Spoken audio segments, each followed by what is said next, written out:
Hello, Damien here. I am going to have a little chat and a this is sort of a impromptu live session. I thought I was going to be working tonight, but I only worked for a couple hours, so here I am. And don't mind me. This is just a crafting cart, and I didn't move it before I went live, and I didn't make my bed either, so. And maybe I'll just move the computer so we can not have to look at so much of that.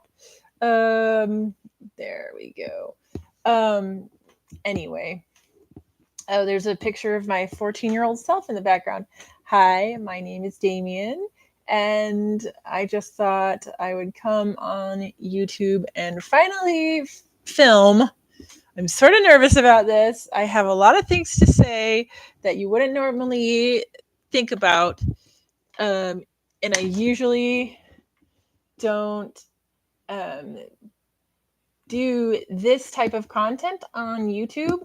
I usually speak on disability rights and activism issues and just things that I go through in my daily life. But I want to get into a little bit of background before we do the Defa Lucy reveal that I'm going to do. And I'm going to have a lot more to say than your general Defa Lucy reveal. For those of you that don't know, Defa Lucy is taking the adult doll collecting and playline world by storm for kids, because it's a high quality uh, Barbie dupe, basically.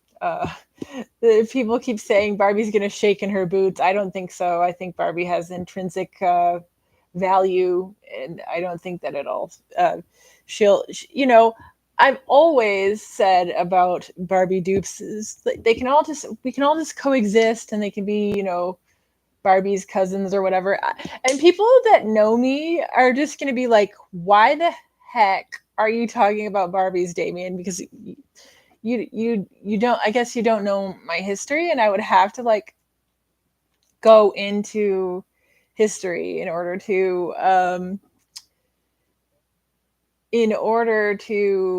really tell you all about it. I'm gonna have to probably go into that another time. I guess this might have to be split up into a couple different videos. Yeah, and don't mind my bed. It's just an unmade bed. And whatever, you've seen an unmade bed before in thousands of videos, I'm sure. So, anyway, maybe I'll get better at this. This is only my third YouTube video of all time, so give a girl some grace.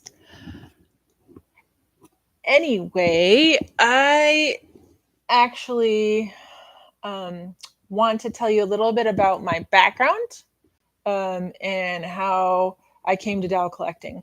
I've actually always been a doll collector since before I was born. People were buying me like display dolls, and I had your typical, I think a lot of Gen X little girls had your typical like, display dolls. I actually had some really cool dolls back in the day when I was like a toddler. My mom started the collection for me, I believe, in toddlerhood. And I had some really cool dolls. I think my mom still has my entire first collection somewhere. They were just, things that people picked up in airports and when they were on vacation, and things like that. I don't think any of them were valuable. Although I did have like a Princess Diana doll. I am like Gen X 1976. I'm Gen X. So like, yeah, I remember like Princess Di's wedding was, all the rage. And so, yeah, I had a Princess Diana like display doll. I think I undressed her when I was a kid. And I was just always into dolls. I have some really cool dolls. I have some Native American in my background, and I also had a really cool Native American doll and a really cool doll that my brother got me from Mexico that was like a bullfighter straight from Mexico, made out of clay. Like, I wish I still had access to him. He was really cool and fragile, and probably like I kind of I don't really have time, but I kind of want to look into it and see if any of the dolls in like my first collection, if you will, um, are worth any money, because they might be. I have no idea. They're antiques now because I'm old.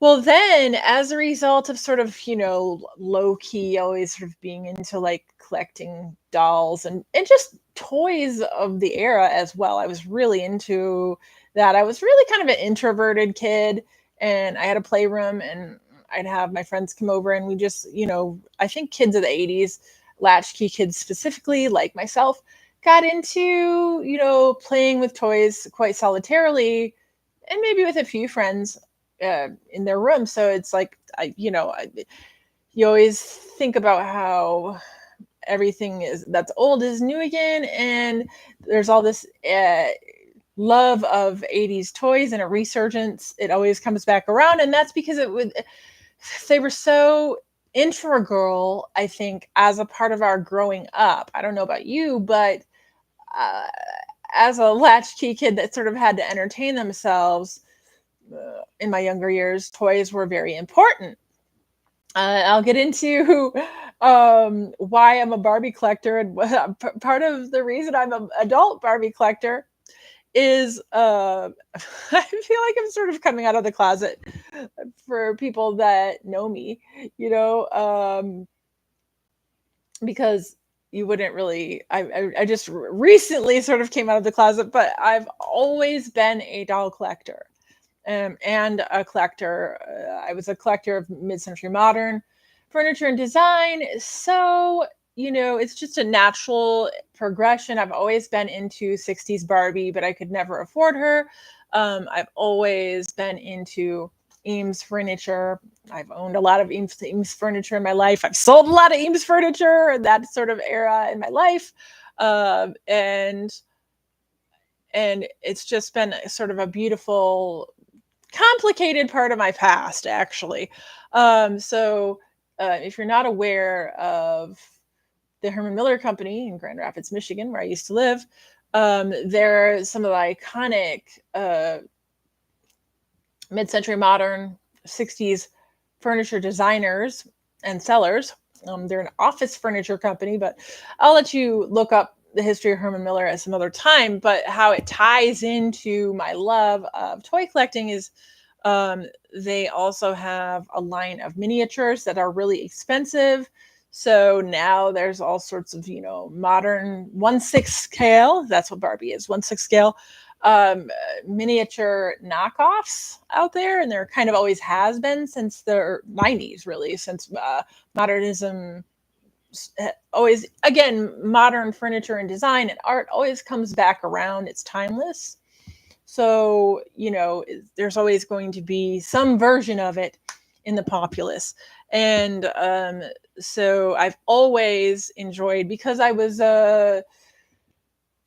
had a business of sorts with my ex-husband. And I also, for 14 years, was a lover of that sort of design. And I'm an armchair historian of the era. Barbie is right smack dab in the middle of mid-century cultural iconic design. So I don't feel weird about being into her or liking her. I've always liked her, and I've always liked sort of pairing her with like Eames miniatures. Now, the true Eames, like real Eames miniatures, are very, very expensive.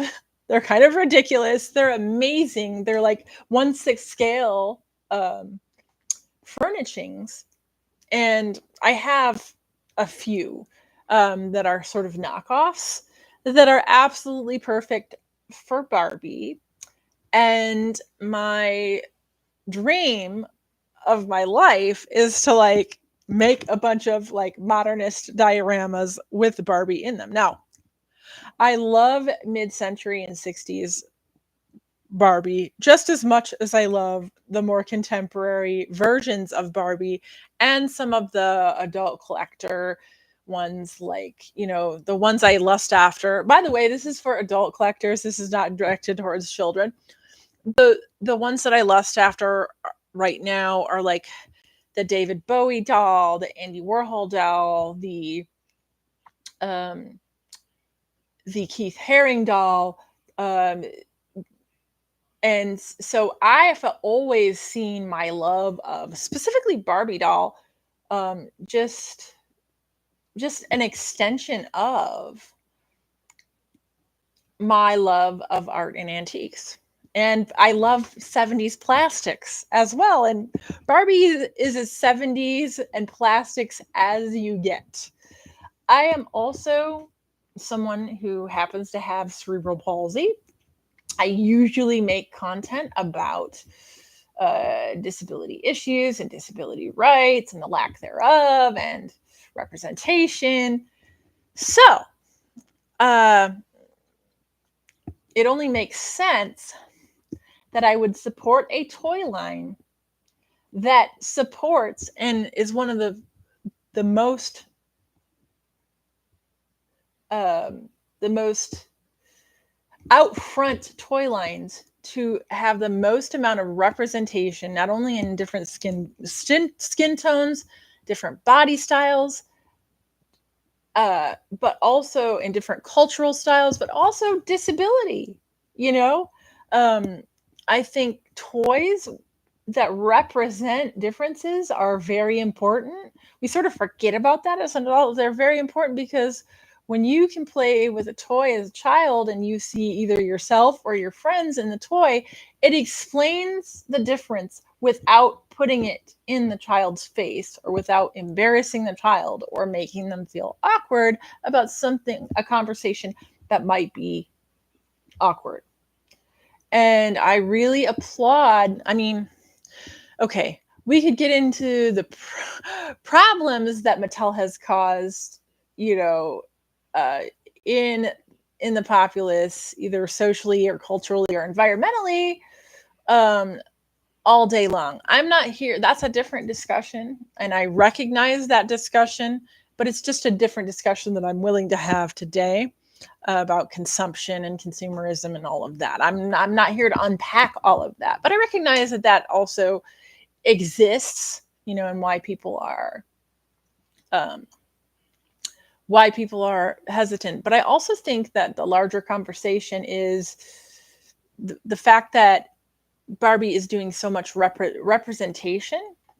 Positive representation matters, and I sort of am doing this partially because I don't see a lot of adult doll collectors when they review a doll with a disability. It's not their fault. You can blame ableism on them not having the language to describe the doll properly. So, I don't speak for everybody that has a disability. I don't speak for all disabilities. I'm not here saying that. All I'm saying is I think that as an adult doll collector that also has a disability, I mean, I think it's, and also loves mid-century, which Barbie is a mid-century goddess. Um, I think I can fill a void that I've just seen with a lot of adult doll collector channels. And for those of you who doubt, there's an adult doll collecting community on YouTube. It's really great to see, and it's really inclusive and affirming, and it's not weird. So if you are a person that thinks adult doll collecting is weird, just don't watch this, because I'm about to get in on it, and I think I'm going to bring to light something specifically in this line called Defa Lucy that I don't think any other adult doll collecting channel has touched on. I'm not going to unbox her. I've already unboxed her. She's actually in another outfit, and I'm going to actually undress her. This is really interesting to me. Um, but people, Oh, her thing is in the. I was like putting her or one of her accessories in easy reach, and it's what's really um, interesting to me is that I'm going to approach disability representation in a doll line a little differently than I've seen. So I think there is a necessary discussion for me to have actually. And by the way, I'm going to post more content. However, I I'm always going to go live because I don't um, like want to get into editing and all of that stuff. So please forgive the amateur nature of this video. And I also, well, I'm self IDing here, but I also think I have ADD. So I tend to go go off the rails sometimes. So you'll have to excuse me. Maybe I'll, redo this whole video once I watch it. I don't know. It just depends. Um, but okay, so the quick history is as I've always been into dolls. I've always collected dolls. It's just a matter of um, which ones I've been into at certain areas of my life. I've gone into the doll collecting world and came away from the doll collecting world. And to give you some perspective, not only do I have my original doll collection somewhere in the recesses of my mom's closet, but I also have actually these dolls with disabilities that I'm going to show you are not the first dolls with disabilities I've ever owned. Um, I'm sure you guys have seen a lot of different Barbie videos showcasing the different Beckys throughout the history of Mattel in their attempt at representation. Some would say poor attempt at representation, but hey, you know, um, I remember seeing the first Becky uh, in the stores in the 90s, and it made a difference in my life as an adult. I think I bought her in 97 when I was 21 years old. I have her again. I also have the second version of her, and I also have the in-box version. Hold on one second. Let me just get her. I don't think oh, I should have prepared a little more. Oh, okay. All right. So because she doesn't really go, hold on, let me see. Okay, sorry. Because she doesn't really go with my, like, I have dolls placed around on shelves and stuff. She doesn't really, I'm not displaying her because she doesn't really go with my aesthetic. Um, and I'm also sort of, uh, living tiny right now. So because it's not possible to really display her, I just have her in box. The Paralympic version of Becky that came out, I believe, in 1999. If you don't know, Barbie came out with Olympic versions of Barbie's corresponding with the specific Olympics that were whichever the era of the Olympics doll was.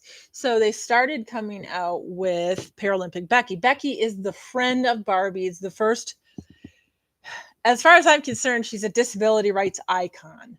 She was the first representation of the Barbie with a disability, not the first toy with a disability, but the first representation of Barbie. But back then, I sort of, I was 21 and I think I sort of had a problem with it because it's like, it's always Barbie's friend. It's never Barbie that has a disability. I think but that's all changed. Now Barbie now there's all kinds of different disabilities and Barbie has disabilities and her friends have disabilities. But the OG disability rights activist of the Barbie world was Becky. So they, in the 90s, they made 3 different versions of her. It's the Share a Smile Becky, which came out with the Share a Smile line of dolls, which I thought back then when I bought her that she was nauseating and able, and the name was a little bit ableist.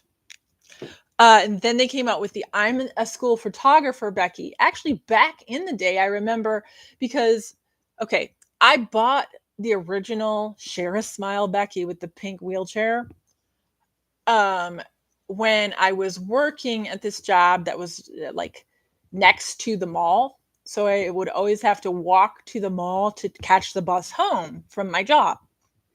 So I did a lot of shopping at that mall, and I think there was a Toys R Us in the mall. I'm totally dating myself. And so I always was into Barbies. I used to low key ever since childhood, even though if I wasn't going to buy a Barbie, and this is up until probably 5 years ago. Now I don't really shop in stores anymore because everything is deliverable. But I absolutely used to go into any kind of toy section and low key just look at all of the Barbies and the miniatures. I've always been into miniatures. I'm going to get into that as well. I have a whole storyline of why I've always been into miniatures, having to do with my grandpa's best friend who made doll houses and had a whole world of train set. He was a train guy and he was extremely talented. He made me a dollhouse when I was really little. I was in the newspaper for it because I'm disabled, and it was a Christmas story, and it was a feel good Christmas story about me getting a dollhouse. The dollhouse was off the chain. It had working lights. All the furniture was handmade. There were little towels in the cabinets. I mean, it was an amazing dollhouse, and my grandpa's friend Hermie made me this crazy dollhouse on a stand that rolled around for the 1983 my 1983 Christmas present. And I remember like just going into the room and seeing like the dollhouse, whoa! And that was when I was 7, and I got into the newspaper for it and everything. The hometown newspaper, the feel good story of the Christmas season was me. Hi. Anyway, so and then he also had a whole universe in his basement of miniature trains. He was a train enthusiast, like an old guy train enthusiast. Sorry, I don't want to be ageist here. He was amazing. He was an amazing craftsman. And and the moment that I saw his train world and his dollhouse world, and the fact that he gave me such a detailed dollhouse. The thing had working electric. The thing had a doorbell. The thing had an ability to pipe music into the living room. It was really technologically advanced. We restored it a few years ago, but not the electric. The electric was really complicated. I have it in a storage unit. I really don't know what I'm going to do with it. Maybe at some point on this channel, if I liquidate this storage unit, I'll go through my dollhouse miniatures from back in the day. And so, I mean, things in my life have always had a way of connecting themselves together, like what I'm into and what I do for a living, and who I date, and like, it's all it's all a circle that comes back around, and I find that a lot with collecting. I mean, you might go away from it for several years and then come back to it, or something of that nature. Anyway, so part of my love of miniatures was my grandpa's friend Hermie, who made the train set. And the moment I saw his miniature world, I was like transfixed about miniatures and toys. And I always saw in my head, I'm a creative, I'm a visual artist and a writer as well. And I've performed poetry all over the United States. And I'm also a visual artist. I'm an exhibited visual artist in the Tampa Bay region. And I used to live in Grand Rapids, Michigan, and I was an artist there as well for many years. So it's just miniatures have always been a part of my art life. But I think that my friend my grandpa's friend planted the seed, and I began to like fantasize about having my own world of miniature. And like my only reference was like the Barbies I saw in the store. And I have always wanted what ended up being, I was like so transfixed by the Barbie movie. I was like, this has been in my head for since I was a 6-year-old child, and being like amazed by a train set world, and the imagination of an old, of my grandpa's talented friend. And it was like it had come to life. What was in my head had come to life because I thought of making my own miniature world of like various Barbie houses, and they would just all be neighbors, and I'd make little things for them. And now people are doing that on YouTube, and I'm so so proud of everybody that has made a living of it on YouTube. The My Froggy stuff, shout out, like all of the doll collectors, the things they're doing within this world is nothing short of art. And it completely reminds me of like my grandpa's friend Hermie and the miniature train world that he had. And it's really inspiring to me as an artist and as someone who had sort of the world of minis always in the back of her head. And it's like, wow, it's so inspiring that other people have thought of these things as well. And now we have a way of like showing the world, if you will, like what we're into. It People always downplay what they do on these doll channels as far as dioramas and outfits and showcasing Etsy sellers.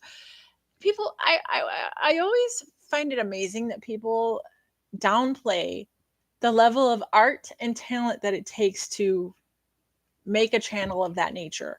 The world of miniatures, and especially DIY miniatures, is a world of art and design and fashion and fun and plastic and everything that I love.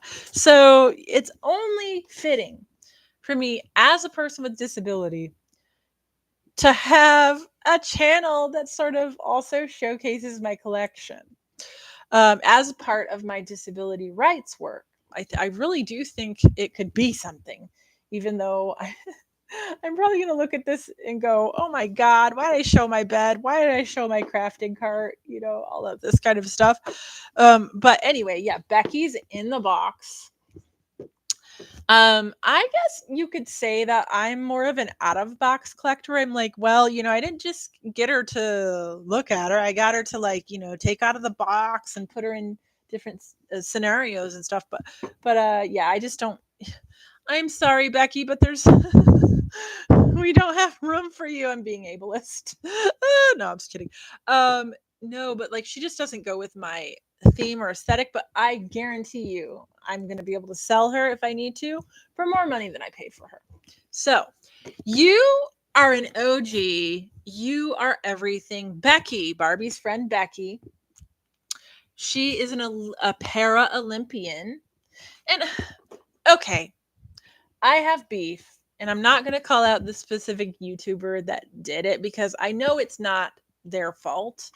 Um, I'm in another video. I'm going to show you a more modern version of a Barbie that I just recently bought that's made to move. That's a Barbie that has all the joints and articulation, and collectors love made to move Barbies, most of them, just for purposes of photography and posability and, just, for the fact that she can sit her ass in a chair. And I guess that's the litmus test for me. I just want to be able to sit her down and have her look natural. I don't necessarily need a made to move. But definitely, and I would say that Becky is the first, like, the OG made to move Barbie. Like, I find it really ironic that a doll representing a person with a disability is the most posable and movable Barbie in the line.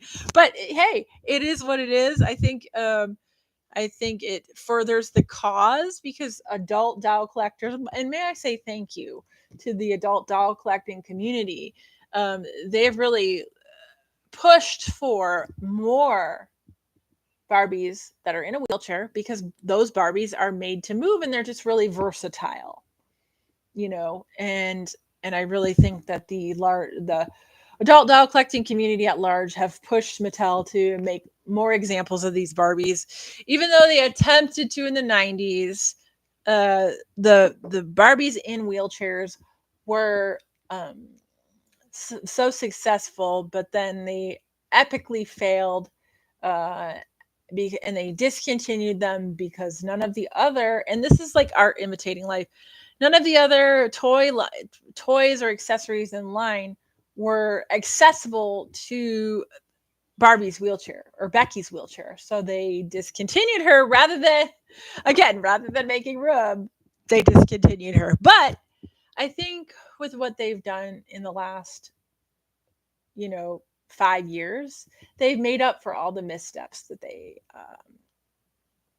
did. Not all of them, and I'll get into that. But anyway, yeah, this is one of my Becky's. I have three. I have the OG Share a Smile, which I originally owned in '97, and I don't know what happened to her. She got in moves and whatever, but I had a killer little apartment in downtown Grand Rapids for $325 a month. Now it's thousands of dollars to live in downtown Grand Rapids. Um, and I had all this like mid-century modern furniture that I got from all these vintage stores. And so I had Becky on my coffee table as just a part of my plastics display. And so she was always a moment of conversation, and she was always a moment of education in my life. Not this Becky, but the one, look her up, Share a Smile Becky in the pink wheelchair. I have a version of her. I think in another video, I'll bring out all my Beckys. And then, and here's something interesting, and I didn't learn that this Becky was a Becky until recently. There was also the I'm a school photographer Becky, and she came with a rad red wheelchair and real denim jeans and a photography, a little camera, and a little yearbook that's really cute. I also have her. I bought her. And I also have this Becky. So I have all of the OG Beckys. I actually saw her back in the day at the same store that I bought the original Becky in a wheelchair. I actually have her as well. And I thought originally when I saw the Becky in the red wheelchair that she was a Skipper doll. So I never really got her. Had I known she was another version, I totally would have, and just, put her on my coffee table, put her on my mid-century coffee table along with the other Becky. But now I have her. And she's an absolute, she's, the detail on her is beautiful, and she's a beautiful doll. Her hair is perfect. I took her out of the box. Her jeans are perfect. She has little Chuck Taylor shoes that are just amazing, that they don't make them like that anymore. And I'll showcase her some other time. And I'll show you Defa Lucy. I'm going to tell you why I collect her. So, okay. So, of course, I've always had this world of miniatures in my head. I've always sort of collected dolls. I have an original Molly doll. And we'll get into the American Girl. My liking of American Girl. I don't love American Girl anymore. It's just not my jam anymore. But I do have an original, I believe, from 1988. Pleasant Company Molly doll and most of her collection in storage. I also have another doll from Mattel, and I'm going to get into the politics of that doll in a moment. I didn't even know my mom still had her. Her name was Hattie from Hale's Pals. She was from a line that was a Cabbage Patch Kid line, or like a Cabbage Patch Kid line that was only sold through doctor's offices from Mattel. And she came with crutches and braces, and she was like a Cabbage Patch Kid. She was a Hales Pale. I have her. I will showcase her on this channel because, I'm sort of I've sort of come to the reluctant conclusion that I've always been into dolls. I've always had dolls with disabilities, you know, ever since I was a child. And I think it's really neat how you can get um, the American Girl dolls. You can get like forearm crutches. By the way, I have cerebral palsy and I walk with forearm crutches and sometimes use a mobility device. You can get wheelchairs and crutches to fit your American Girl doll. Like that would have been, I started collecting American Girl when I was 11 or 12.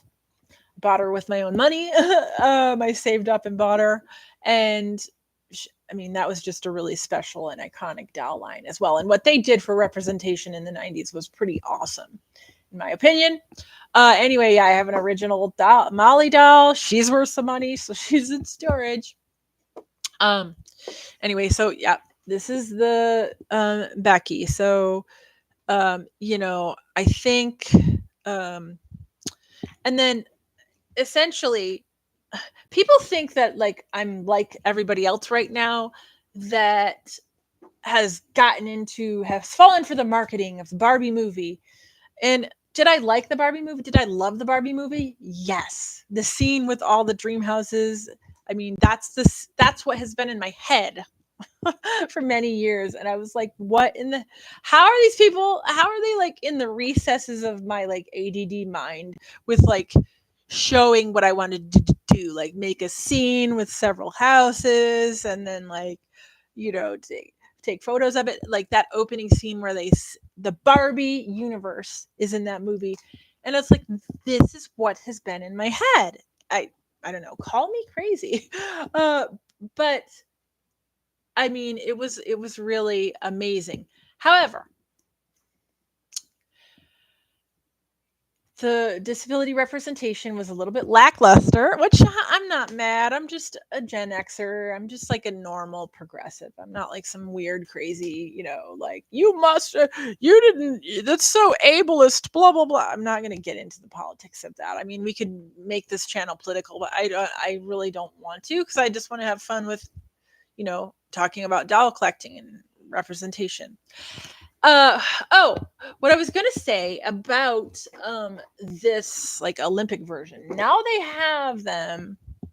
I have a more recent version of a disabled alpine skier doll, and she's like, I think she's supposed to be like Hispanic or Mexican or something, I don't know. So, I kind of dig how like Barbie makes some of the dolls like racially ambiguous so that many different, little girls and little boys can just pick up a doll with a different skin tone and make a storyline for them, so, I got the alpine skier in a sit ski. I've always wanted to try sit skiing, and like now I don't live in an area that really is conducive to that. But I used to live by a ski hill in Michigan, but I was always kind of like hesitant.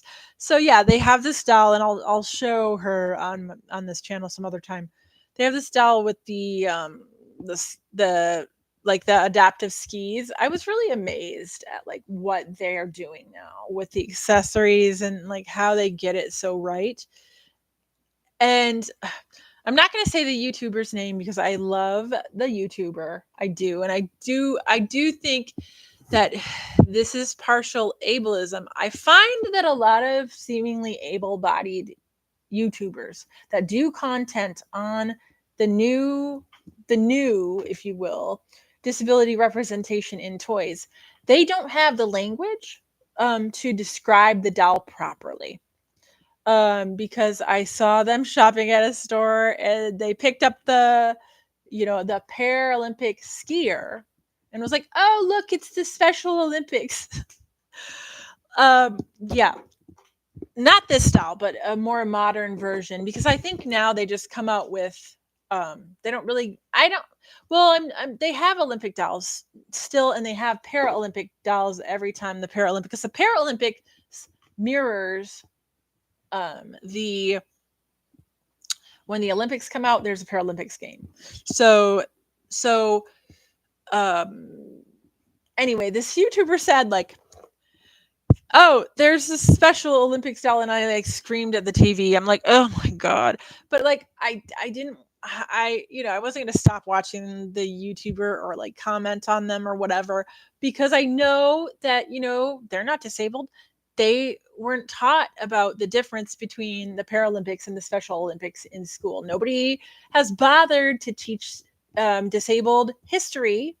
Um, and so, a lot of people equate the Paralympics and the Special Olympics, and they're two totally separate organizations, and they serve two totally separate, you know, populations of disabled people. And they're also both very much needed and appreciated. I'm not saying that. But yeah, it is a little bit offensive to stereotype a Paralympic athlete as a Special Olympian. No shade to the Special Olympians, they're wonderful, and absolutely that organization is much needed and amazing. But yeah, I just see like non-disabled, seemingly non-disabled YouTubers making sort of those missteps in not describing the doll properly, or they'll make a joke about disability, which I get it. They don't. Again, it's about not having the language. I don't even think I had the language to describe like ableism and discrimination and different words for like what I was actually going through until maybe 10 years ago. I'm 47. So, yeah, that's called it's a version of systemic ableism, or part of the problem. We were never taught the history, so we're not given the language to describe things. Descriptors are not, because people don't want to describe disability because they would have to admit that it exists, and then we'd have to do something for the population to admit that it exists. And it's just, yeah, it's very, so I don't try to like look up this YouTuber or whatever. I'm not blaming or shaming the YouTuber. I'm just saying I've just seen a lot of YouTubers that make doll content trying to explain these new dolls because they're new and innovative. They're not new, but the proliferation of the Barbies with disabilities is unprecedented at this time. And I'm gonna say too that a lot of people think that I just like fell for the hype of the Barbie movie and here I am into Barbies again. No, I've always been into Barbies. I've always been a closet Barbie lover. I've always been into mid-century. Barbie is a mid-century queen, and it totally and she has plenty of disability representation, and I'm a disabled American, so it is perfect. It's perfect for me to be into her. It's wonderful. And it's also, I feel like it's meant to be. So, that being said, I never thought this would happen in my lifetime. I never thought multiple lines of toys would be representing, you know, dolls with disabilities, much less fashion dolls, much less really cool looking dolls. Because in the past, there has been toys with disabilities, but they've always been sort of, with the exception of maybe GI Joe. I didn't even know the history of GI Joe and why they came out with dolls with an amputee. And I'll get into that at some other point in time. But I don't think I've ever seen the variety of different doll lines that are coming out with dolls with disabilities. I am not into Monster High. I like a few of the Monster High thing. I don't like the googly eyed or the inset eyes. I like a few examples, but okay. So I think as an adult doll collector, you have to set limits on yourself, or else you're going to go crazy and just collect everything you see and become like a hoarder. It's not like a collection, it's a hoard. So I set limits on myself that I was only going to collect dolls if I got a good deal on them that were like, a representation of like vintage art dolls or like art dolls, because I'm also a visual artist and I've always really been into pop art and fashion and all of that. Um, so I sort of have limited in my mind two lines of dolls with disabilities, and also, you know, like pop art dolls. Like when they come out with a really cool David Bowie doll that I love, or when they come out with the Keith Haring doll has been out, the tribute dolls to different pop artists. Like I love all three of the Andy Warhol dolls. They are god awfully expensive. I can't afford them. So my solution to that, and I'll put more dolls on camera in just a moment, is I'm not on eBay hunting for the latest Andy Warhol doll or getting a good deal on her. I am looking at the doll for a reference that I actually want if were I a millionaire, and like making a tribute doll out of a playline doll. That's what I do. That's what I've been doing. And I think that's more fun than just buying the doll. And it's like your own custom doll, and it's a piece of art, and it's about an artist that you love and has inspired you. And I think that is far more fun and economically viable than trying to bid on the $750 doll. And let me tell you, another reason why people are into dolls is because they are a lucrative business when you get into the high end doll collecting and collectors. They retain their value. You know, One of the greatest doll purchases I've ever made is my Molly doll. She has gone up in value, and the girl is retaining her value. If I needed to sell her for a quick $500, I could. So, there's a whole another side to it. Um, but yeah, I've always been into dolls, and the Barbie movie just kind of renewed my passion. I think that happened with a lot of, Gen Xers that have sort of been low key, sort of in the closet about their like toy obsession or something, and I'm here to just rip the band-aid off that. We're here for a good time and not a long time. So you might as well do something that makes you happy. It's not hurting anybody. Barbie spreads joy and amazing awareness. And if you really want to be, and maybe I'll get into this if I ever move into a place with more space, but I really do find it amazing and wonderful and beneficial to the world what adult doll collectors are doing with thrifting dolls and restoring them, and then like giving them to homeless shelters or giving them to little girls and boys in need. I think that portion of the doll community online is just wonderful and brilliant. And I love rediscovering what's out there. I had no idea. I really had no idea that what had been in my head about like this Barbie land universe are now things, whole channels where people are making their living off of doing. Like, it's been in my head since I'm 7 years old to have a mini universe. And, I couldn't have a train set or a train land or whatever, or build my own furniture. So, like, my only reference to that was Barbies. And then as I was older, I got into mid-century modern furniture and realized like she came out at the perfect atomic age. And I really love 70s plastic from that era. And so, like, yeah, you know, why not give yourself permission? Again, we're here for a good time, not a long time. So you might as well have fun. You never know.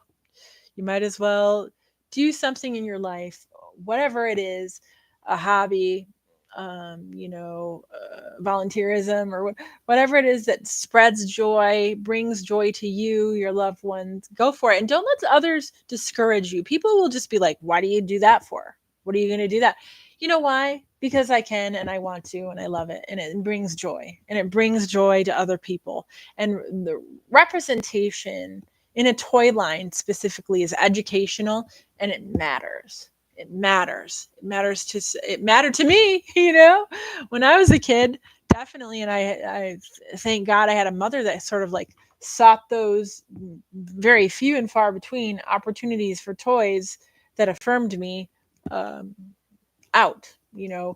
My mother doesn't really ever think of herself as like a disability activist, but advocating for me in the educational system, and also like seeking toys out that where disability, were the representation of disability that I could have. It's like amazing to me. Anyway, so one of the limits that I put on myself is that, um, let's see how long this is. I don't want it to be crazy. Oh yeah, it's 49 minutes. One of the limits that I put on myself is that I was only going to collect doll lines that um, were, represented disability in a positive or interesting light, right? So what Barbie has done with the Fashionistas line in the last 10 years. I mean, it is a line that I'm late to the party. It's a line that's been out here for a little while. They just didn't have all the disability representation in it at first. Um, and so this other line of dolls that I believe is, well, it's made in China. I recently sought out a video of the factory just to set my mind at ease about sweatshop conditions. I know it's a promotional video that comes out of China, so they made it look a certain way. However, it looks like a fine employee complex to me. They have an employee store with all the toys. They make all kinds of toys for Walmart. The conditions don't look horrible. The people don't look, if it was really bad, they wouldn't film in there at all. So, I feel better now that I actually sought it out. To look at the actual factory and where they go. They make a lot of toys for um, like Walmarts in South America and Mexico. So it's made out of made China for the Latin American market. And the company is named Defa, and the doll is Lucy. So it's Defa or Defa or Defa or Lucy, Defa Lucy. So it's. I think some Americans have found this line problematic, but you have to really think to yourself, um, it's not really for the American market. It's for the Latin American market, which is a little different. It's a different marketing campaign. So I said to myself, you're only going to collect dolls that have something to do with art or disability. And then Defa Lucy and her beautiful face came along. And then I found one in a wheelchair, a Defa Lucy in a wheelchair. And she is the most amazing doll that I've seen recently in a wheelchair, or the most amazing example. And I'm going to point some things out about her wheelchair just now that you may not think of. Okay, this is her wheelchair. The Barbie wheelchairs do not look like fantasy, vehicles. And I'm going to show her wheelchair. This actual wheelchair, I think, is supposed to represent a power wheelchair, because the Barbie wheelchairs have the little, they're like a sports chair. That's more realistic. This is like a fantasy cosplay mobile. It's like, what you would do if you were a little girl in Halloween and you want to trick out your wheelchair. This is totally amazing. It is supposed to represent a power wheelchair. And the reason I say that is because there's not a way for her to push it herself. What I noticed about this particular wheelchair, I'll show you the doll in a moment, is that, and I think this is really great for play, and really sturdy, is that I think there's this handle back here so that you can, I don't know if you can see, but like you can okay, I'm going to pull it up. You can push the wheelchair and like your hand isn't like in the way. I think that's a brilliant feature of the chair as far as foreplay, and also for like just putting it in scenes and stuff like that, or like maybe if I wanted to like make a storyline. I'm telling you, people don't believe me, but if I wanted to make a storyline of dolls, then like it would be easier to showcase the chair. And I also hadn't have a way of like putting this up on the screen, But this chair, I think they referenced the short-lived Segway wheelchair. Segway, the crazy hovercraft vehicles that were like popularized in the early aughts. And people were like, now everyone rides those scooters and they're going to die in downtown, in downtowns across America. But before the scooter craze was Segway craze. And I think that you can also rent Segways. Segway, a lot of people don't know this, but Segway also made a futuristic space age wheelchair with the same sort of technology. This when I saw this, because people with disabilities keep on the pulse of products for disabled people, or at least I do. um this reminds me, and you can look it up, the Segway wheelchair.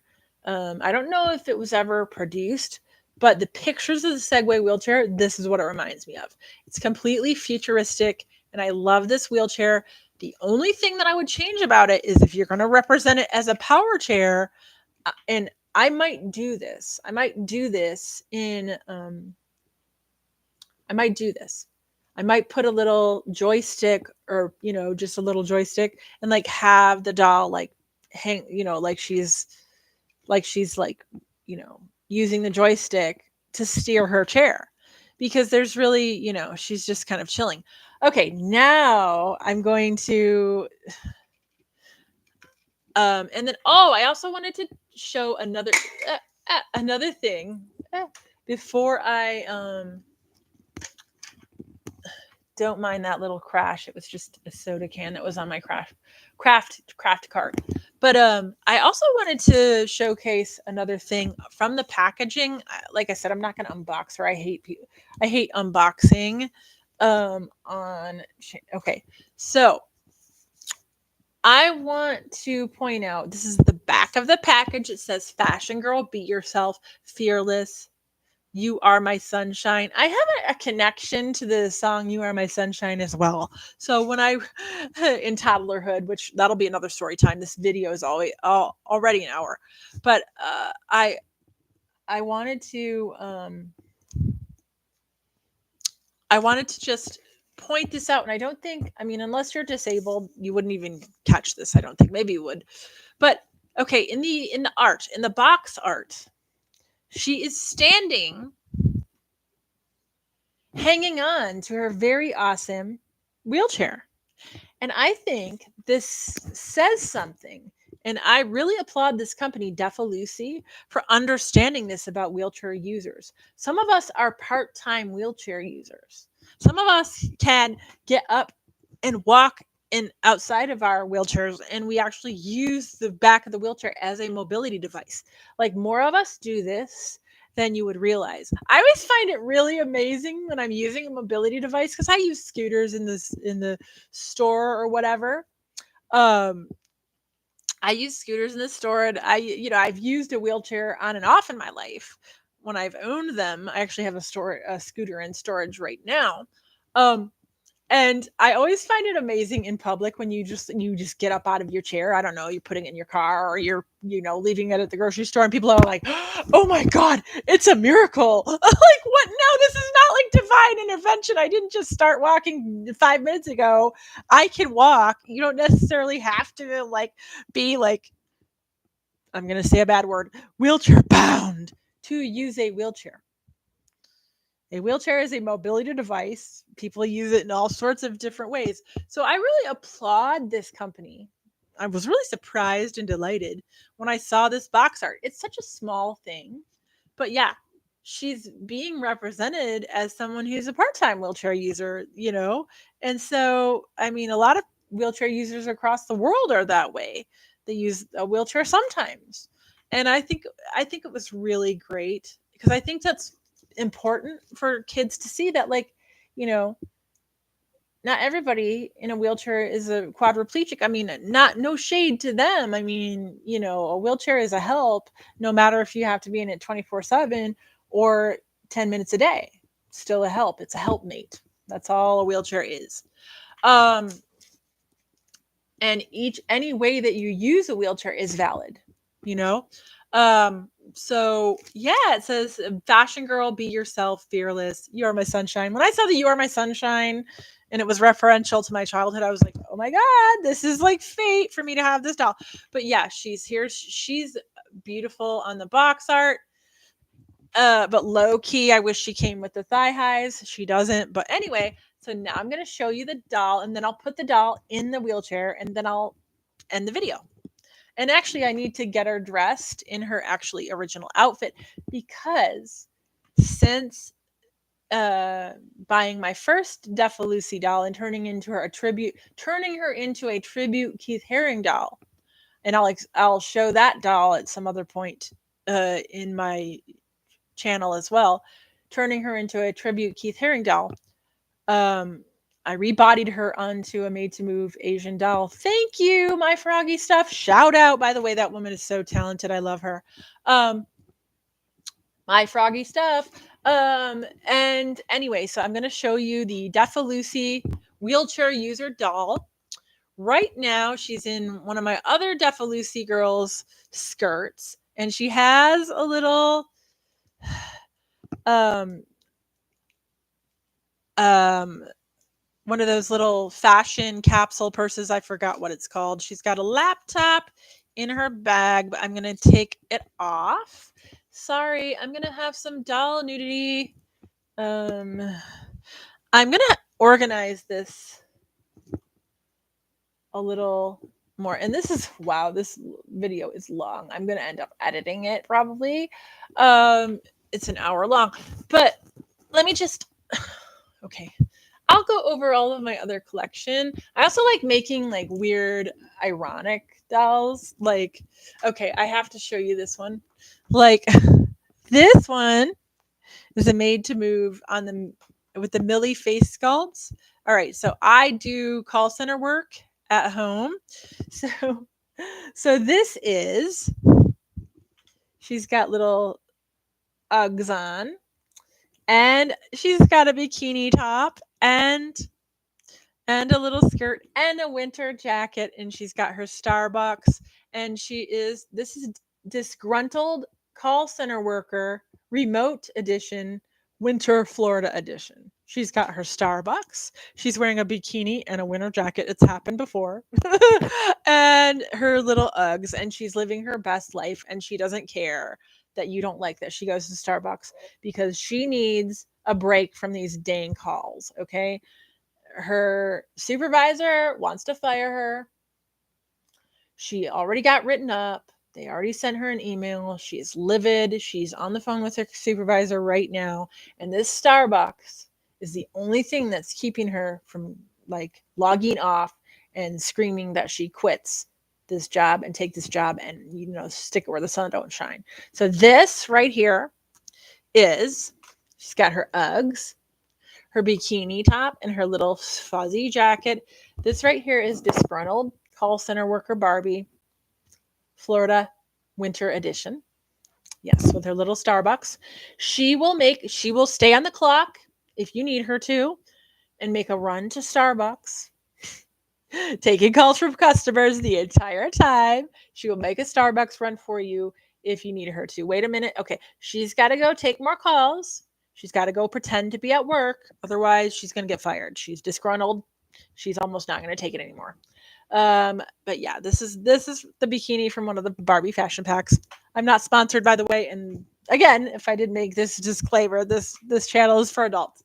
Disgruntled call center worker Barbie Florida edition.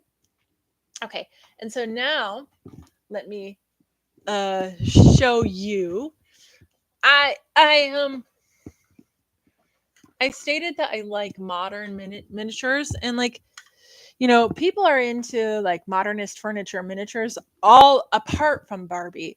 So here this is, maybe I was a vintage furniture collector and had a business of sorts with my ex-husband for 14 years. So maybe I'll do a little modernist furniture education.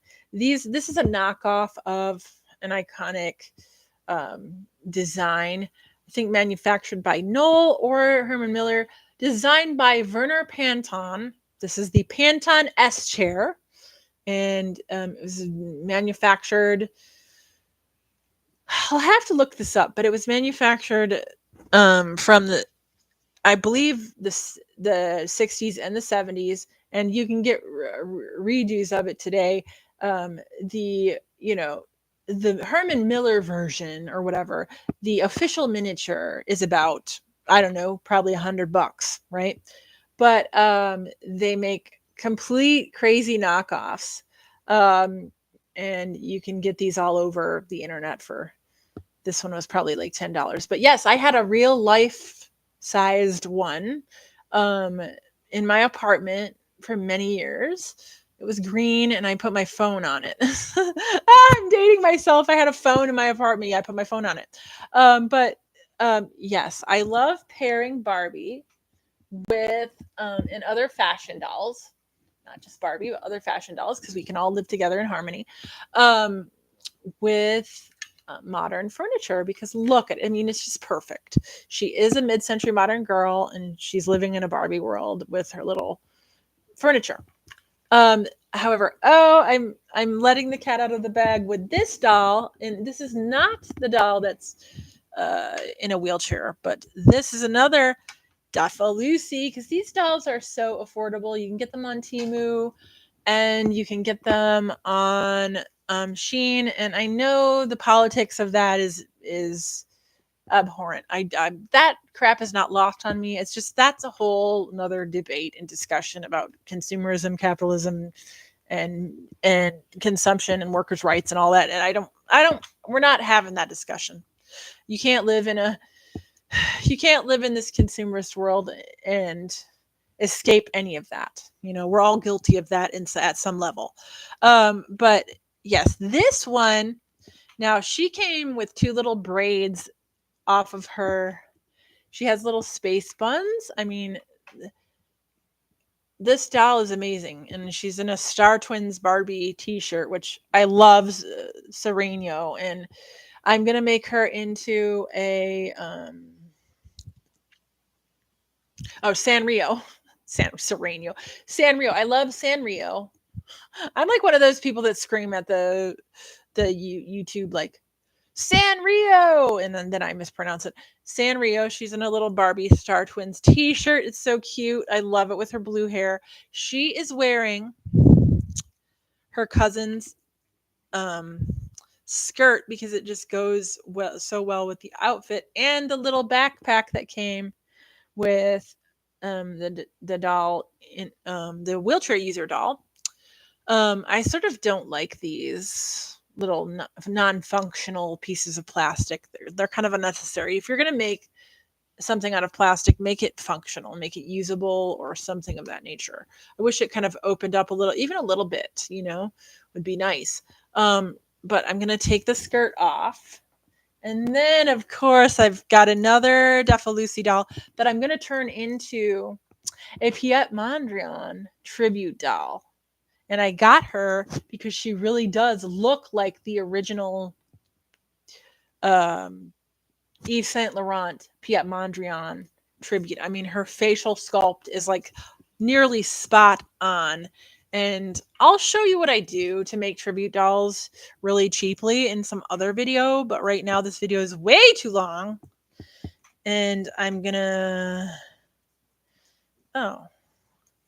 Well, this kind of sucks.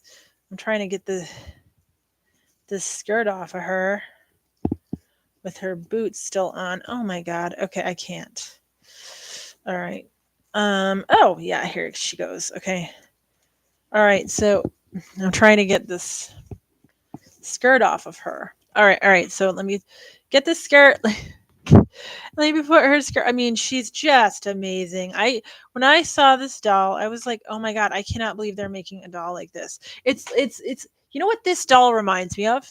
If she went to like a Comic-Con and like dressed up her wheelchair and like was really into like space or like Star Trek, and like she is like tricking out her wheelchair to be like this space mobile, and she is cosplaying. She's cosplaying. Like she is absolutely a cosplaying, like she's on the way to Comic-Con with all of her friends, and she tricked out her wheelchair, and she's gonna win the Comic Con, like the contest. But let me show you. Okay, I love the design of this wheelchair simply because you can pick it up easier. It's much easier for little hands to use, I think.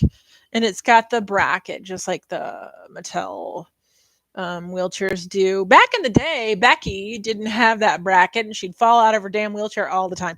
And I'll explain what I used to say when she was on my coffee table some other time. It's pretty funny. Um, it's an adult discussion.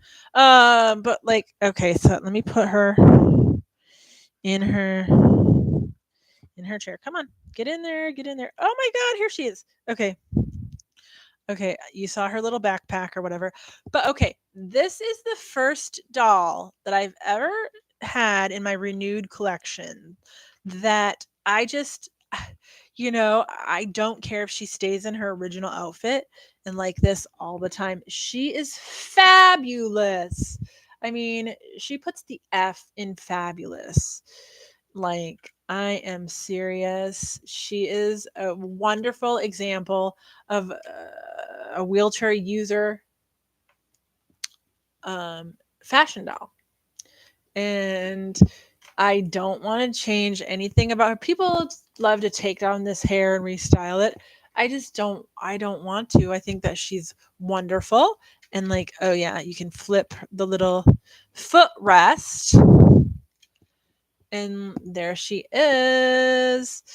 I mean, this is totally amazing. I love her.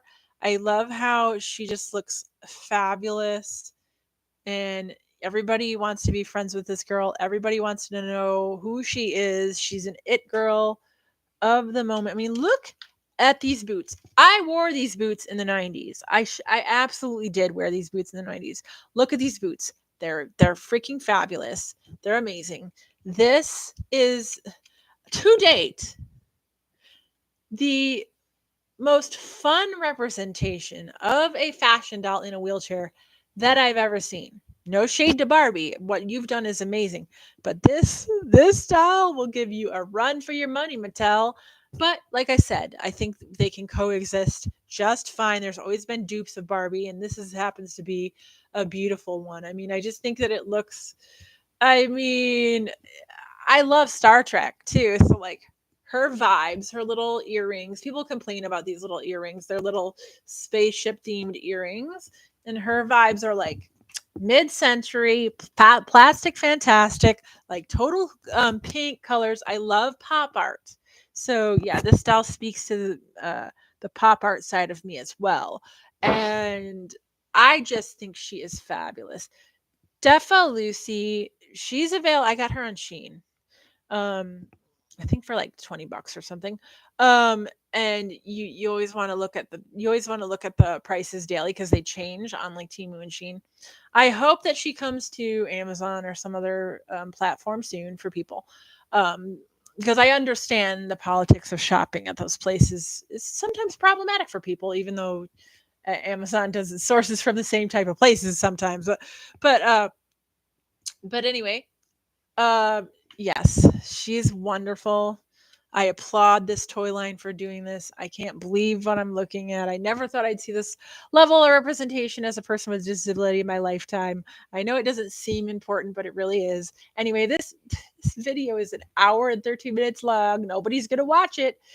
But, it's just my foray into making a YouTube video. And I'm going to put it up and everyone will criticize it. But anyway, I had fun. I hope you did too. I hope you learned a little bit about me. My name is Damien. I hope to do a few more of these YouTube videos relating my love of art and design, fashion, my work in the disability rights and advocacy community through love of toys and art and fantastic plastics. Anyway, thank you for listening to me. I'm going to sign off for now. This doll is amazing. I'm going to showcase other parts of my collection and have, disability rights chats along with it as well. Or at least that's what I hope to do. And then I'll show you some of my art tribute dolls as well. So I hope you'll join me. I also am a visual artist. I make jewelry and do some visual art, and I have some to sell. So maybe I'll put links to that eventually in the descriptions below. It's not going to be right now, but get at me. Anyway, I will talk to you guys later. Thank you for looking at my crazy room and discussing dolls with me. Have a wonderful rest of your night.